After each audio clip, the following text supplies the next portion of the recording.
तो हम सुबह सबसे पहले उठते ही जाते हैं वॉशरूम में उठाते हैं ब्रश को अच्छी तरह धोने के बाद फिर उठाते हैं हम पेस्ट। तो फटाफट से हम इसके ऊपर लगाते हैं पेस्ट और शुरू हो जाते हैं जल्दी जल्दी ब्रश करना। 1 hour later। ब्रश करने के बाद हम फटाफट से जाते हैं जहाँ पर हम नाश्ता करें, क्योंकि नाश्ता तैयार हो रहा था। तो वहाँ जाके देखते तो यहाँ काफ़ी गंद होता है, तो फटाफट से यहाँ पर हम सफाई करते हैं। तो हम फाइनली सफाई करने के बाद बैठ जाते हैं नाश्ते के इंतज़ार में। 3 hours later। तो काफ़ी इंतज़ार करने के बाद फाइनली हमारा नाश्ता बन के आ चुका होता है। तो नाश्ते में आज पराठे और चने होते हैं, तो हम जल्दी जल्दी से शुरू हो जाते हैं नाश्ता करने के लिए। फाइनली हम जब पहले इसका बाइट लेते हैं जायका तो काफ़ी मज़ेदार होता है।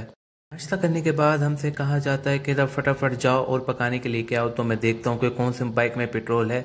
तो जब इसमें चेक करता हूँ तो इसको तो पेट्रोल बाहर आने को हो रहा, तो फटाफट से फिर हम इसको निकालते हैं बाहर निकालने के बाद हम इसको साइड पर लगाते हैं ताकि कोई ट्रैफिक परेशान ना हो। तो इसके बाद फिर हम अपने घर का गेट बंद करते हैं और फटाफट से बाइक पर बैठ जाते हैं। तो बाइक पर बैठने के बाद हम जल्दी से बाइक को स्टार्ट करते हैं और 120 की स्पीड से चल पड़ते हैं सामान लेने के लिए जो कहा जाता है। तो फाइनली हम गोश्त की दुकान पे पहुंच जाते हैं और गोश्त वाले से कहते हैं कि फटाफट से गोश्त बना दो।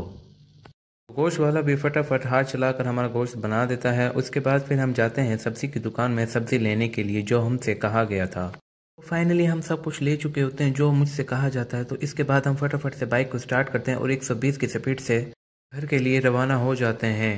तो हमें घर पहुंचकर पता चलता है कि मुर्गे को अभी तक नहीं खोला। तो जब हम ऊपर जाते हैं देखते हैं तो मौसम तो काफ़ी ठंडा हो रहा होता है और ये मुर्गा हर रोज़ की तरह मज़े से मिट्टी में खेल रहा होता है और ये मुर्गे चिल्ला रहे होते हैं कि हमें खोलो हमें खोलो। A few moments later। मुर्गों को खोलने के बाद मुर्गों की ये हालत हो रही होती है, एक निकल रहा होता है और ये मुर्गा गुस्से से देख रहा होता है और ये अजानें दे रहा होता है।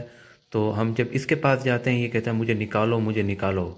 तो जब हम चौथे मुर्गे के पास जाते हैं तो मुर्गे को देखते हैं तो मुर्गा हमें देखकर बहुत ही ज़्यादा खुश हो रहा होता है। जब मैं इसके पास आता हूँ ये भी मुझे देखकर बहुत ही ज़्यादा खुश हो रहा होता है। जब इसके पास आते हैं सैड होता है। आई होप आज का व्लॉग आपको पसंद आया होगा। अभी तक किसी ने मिट्टू भाषा चैनल को सब्सक्राइब नहीं किया वो कर लो। कल आपके साथ नए व्लॉग के साथ मुलाकात होगी। अल्लाह हाफिज़।